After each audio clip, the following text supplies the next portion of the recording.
Heartbeat Alaska would like to thank the following sponsors for making our show possible. Brown's Electric. Thank you, Brown's Electric, for your generous support. Heartbeat Alaska is also brought to you by Frontier Flying Service. Thank you, Frontier, for getting Heartbeat Alaska airborne. Heartbeat Alaska is made possible by Kupik Carlisle Transportation, your full-service transportation and logistics company. 1, 2, 3, 4, let's go. It's Heartbeat. It's a fabulous show. Alaska. Hi, Heartbeat Alaska. It's Heartbeat. Oh. Alaska. Pull up a chair and enjoy the show. Hear it from Sitka to Barrow. Gather around for Jeannie's show. It's the Aleut, the Indian, and the Eskimo. It's the Aleut, the Indian, and the Eskimo. Welcome one, welcome all. Hello, everyone, and welcome to Heartbeat Alaska Native News. I'm Jeannie Green. Thank you so much for joining me. Today, we learn about Maniilaq the Prophet, an Inupiaq man that was born in the northwest part of Alaska in the early 1800s. We travel to that part of the country to learn about some of the villages, who they are today, what they are today, beginning with this one.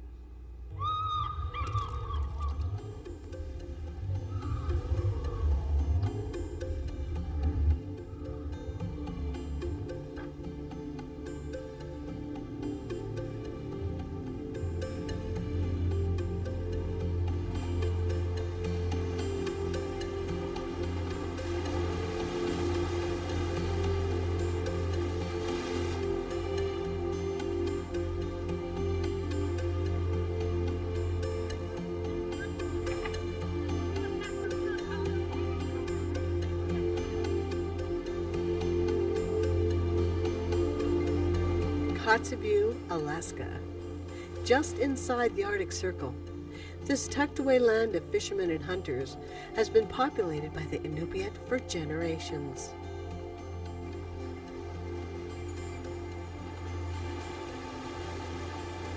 Culture and tradition have existed here since the first mukluk shuffled across the tundra years ago, and people have made sure to pass their ways on to their children.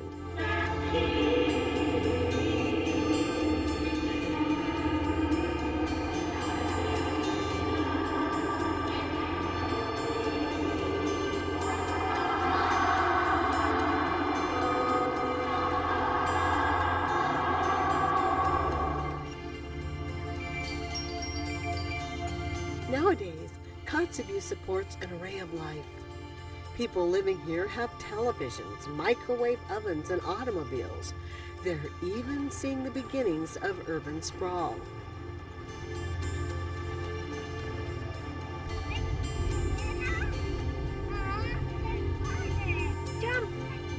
These modernizations, while seemingly at odds with traditional ways and the subsistence lifestyle, are actually part of a prophecy made by an Eskimo man years before a whiteface was seen in Alaska. This man was known as Maniilaq. Born in the early 1800s, he lived along the river near present-day Noatak.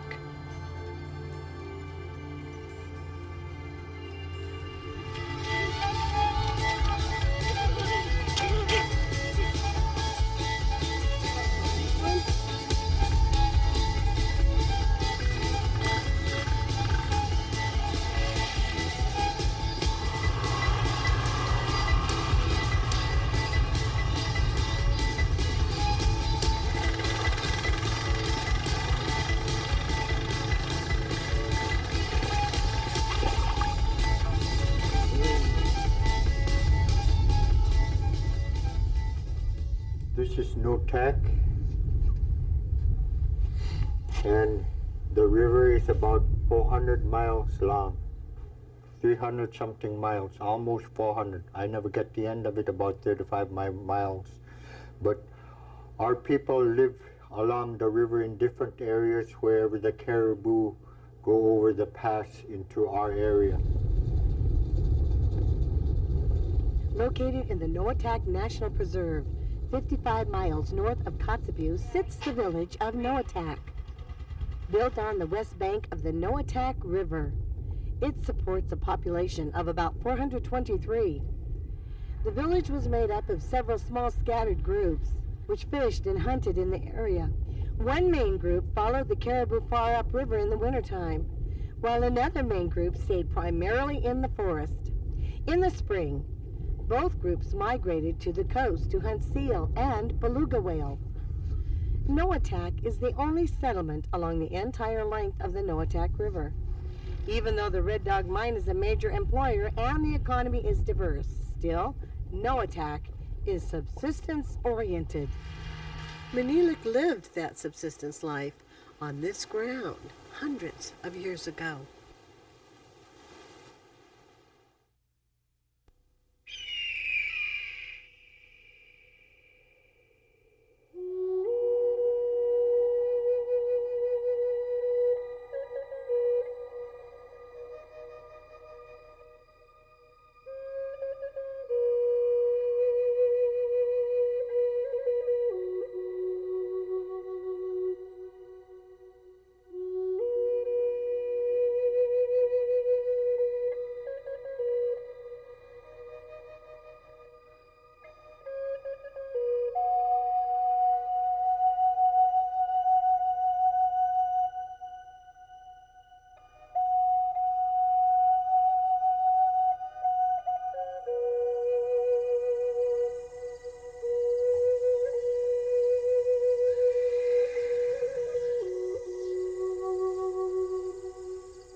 Hello, my name is Monte Church, and welcome to my camp. Today, I would like to tell you about Maniilaq. Maniilaq was a native Eskimo who many believe to be a prophet or a messenger from the Great Spirit.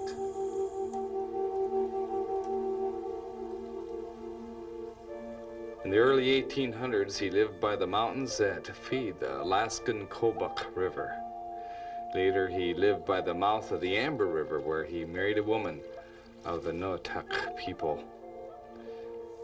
A son and a daughter were born to them, and in the summer times, Maniilaq would take his children with him as he journeyed down the Kotzebue River to the coast, where he traded goods with his seagoing brothers.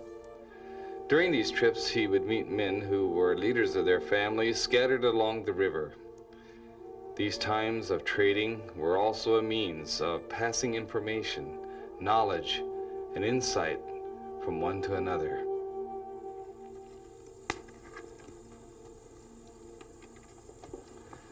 In one of his predictions, Maniilaq told his brothers that the inland Noatak people would migrate down to the ocean shores to the Shishlik Spit, and there they would hunt beluga whales along with the rest of their relatives. Years later, the Noataks remembered Maniilaq's prophecy when the Shishlik Spit became the whaling site of the Noatak people.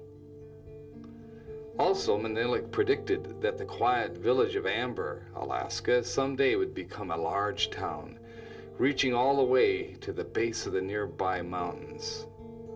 Later, as the years went by, the high floodplain, the good hunting and fishing, the natural shelter from wind, and rich veins of copper in the mountains drew Eskimo and white men alike. Today, it is known worldwide for its famous Red Dog mines, which take out not only copper, but silver and gold also. All the details of Maniilaq's 100-year-old prophecy about the growth of amber became a reality. Maniilaq's greatest impact didn't come from his future predictions, however. It came from his wonderful spiritual teachings. You see, the white missionary had yet to find their way up to the Eskimos through the northern trade routes. But before this time, before they even came, Maniilaq had already been talking to his people about the Great Spirit, the Book of Heaven, and the principles by which he wishes us to live.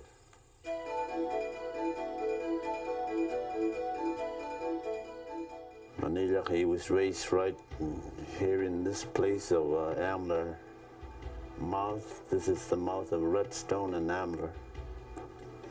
And what we call the Pot, that means the mouth of a redstone. So he raised right there in this land here. He know all about this country from beginning when he was a child. He said, he pointed his finger at my dad and he said, this little boy will be real old, maybe after he die, people will change.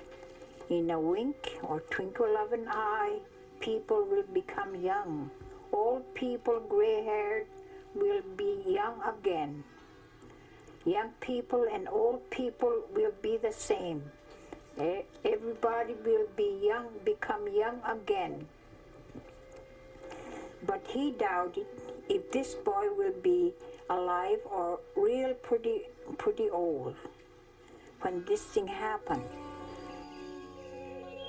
There's the old places across the island over there, the old igloos are still there. So this Maniilaq we understood from old people, from my tata, like old Peter Riley and Kayak, because Eskimo name. His uncle. And my father, he always talking about this Maniilaq, he's a prophet. When they knew about the prophets, when the white man came, they knew that for sure that the prophet. And this Maniilaq was before the white man, and he was talking about the people that came from the south. It's white color. And he said, they bring books. They bring the books. And people will understand these books. They know about God. They know something, it's a lot of power. More than evil way of power. And people will know something that's real power when they talk from these books. That means now we understand that was the Bible. That's for sure. And nothing about witchcrafts or power of devil, no more. Nothing. After they find out this power from heaven, from the sky. It said the devil power will be gone, no more. After change, people will change to the other power. That's something that's real power than the devil power. After understood from this book, the white people will talk to the Eskimos, so the Eskimos will change living. And then that was it. Everything changed.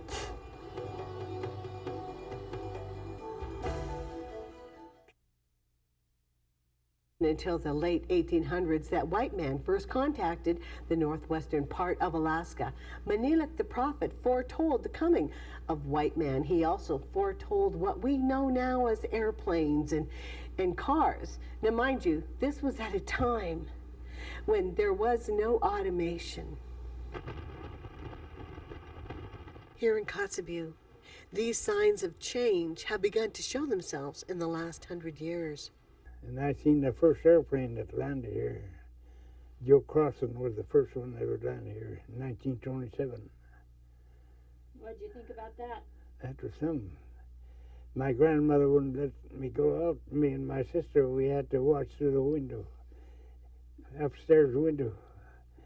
She's afraid the airplane might hit us, I guess, or something. After becoming more accustomed to planes, Art Fields became a pilot himself. I bought an airplane on the Marshall sale. The guy drowned it that owned it.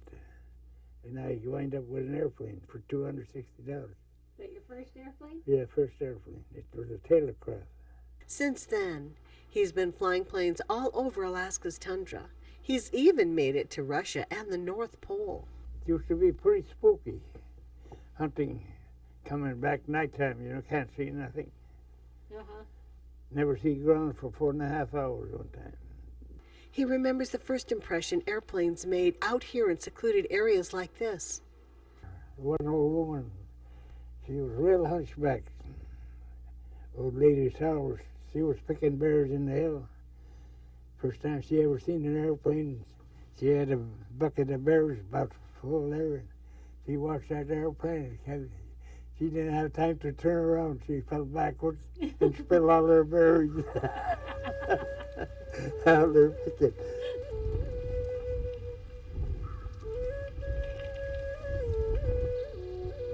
There was one old man that used to live down there a little ways. They were taking care of him. He was just about dying, this guy. He had to keep a fire going for him, a couple of women. He took off running and went to the airplane, too. Yeah.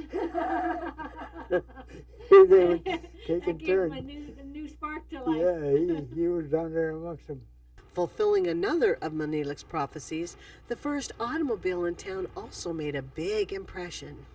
And they brought that old Model T in around 1940 for the school, and nobody knew how to drive it. A meteor came in and unloaded it just a little ways over here. And then it stayed there about a couple of months till one guy came from White Mountain. He said he knows how to drive. His name was Eugene Sowers. He got in it and he tipped it over. The road was so narrow. And a whole bunch of men stood it up, and then they go parked it by the school. And a guy by the name of Elwood Honeycutt started practicing on it, and he finally learned how to drive it. That was the first car up here. I've seen it all because I was born here, and there was only 13 of us going to school here. How did you do in school? No good me. I never studied.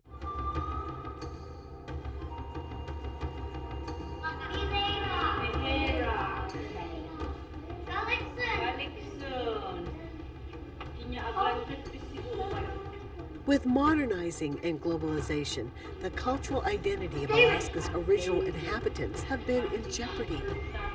These students are being taught the Inupiaq language in an attempt to preserve the traditions of days gone by.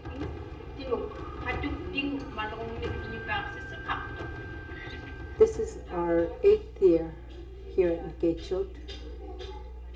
We started, the parents were concerned about losing the language and culture. So they formed a group to start the Nikaitchuat Immersion School. It's all hands-on, let me put it that way. It's all really hands-on.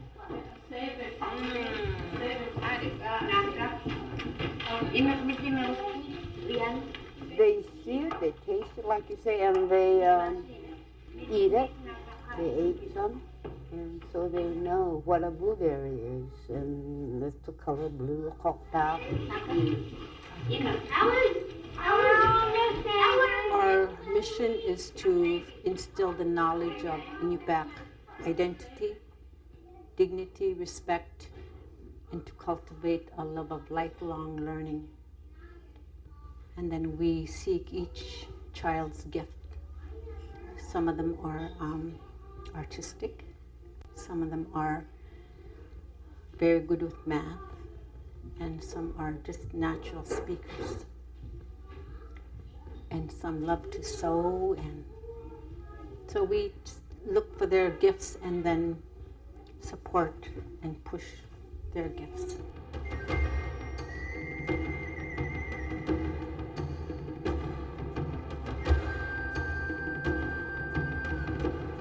We go out to the community, we go out to the tundra, the beach, we go out and check net, everything, you know.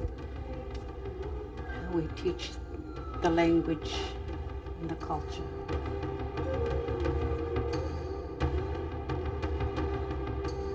We've lost a lot already because a lot of the way we live is gone. And if we can go back and reteach it to our children, they could survive a long, long way, and then they'll know who they are.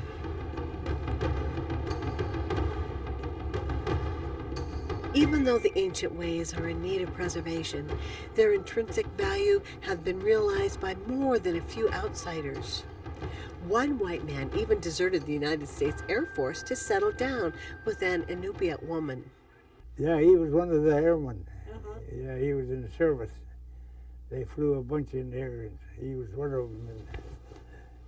And he came back and married Carrie.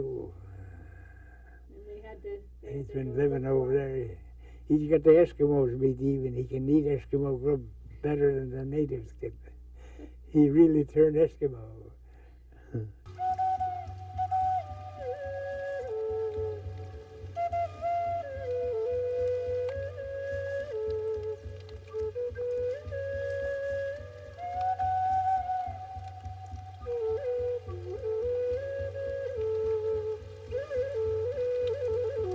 Dr. Smith and his wife came up and started a hospital here at the Pizza House, that little cabin over there.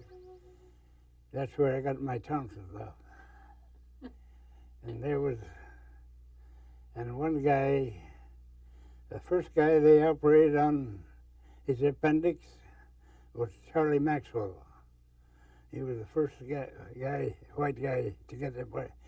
We didn't know what they took off, so they named him. They gave him an Eskimo name. They thought they took his rear end off. They named him Nikaitchuat instead of. What does that mean? No rear end. No butt. No butt. Yeah, they didn't know what the appendix was. You know, he was the first patient they had to get an operation here. They gave him that name. He had that name ever since that white guy. Everybody knew him by Nikaitchuat. No rear end. I imagine it.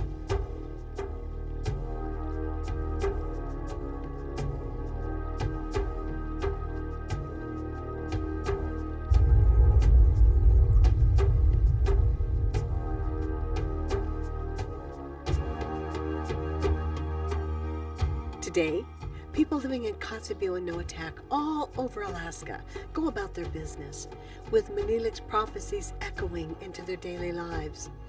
Many of the changes he predicted have come to pass. The bondage of shamanism is no longer dominant in the Inupiaq culture. Hope and positive empowerment drive today's way of life. As we watch and wait for more of Maniilaq's prophecies to come to pass.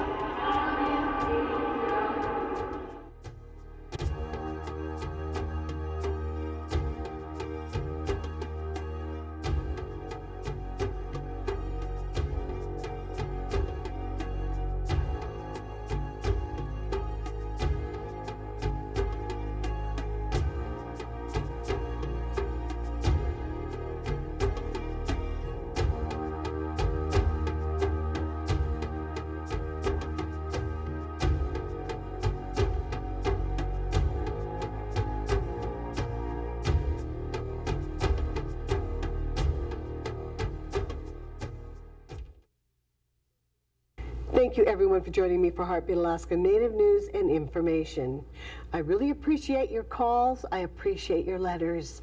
If you'd like to purchase the tape, just give us a call. Heartbeat Alaska 907-563-7440. And email me, won't you? I love to hear your story ideas and how you feel about our program.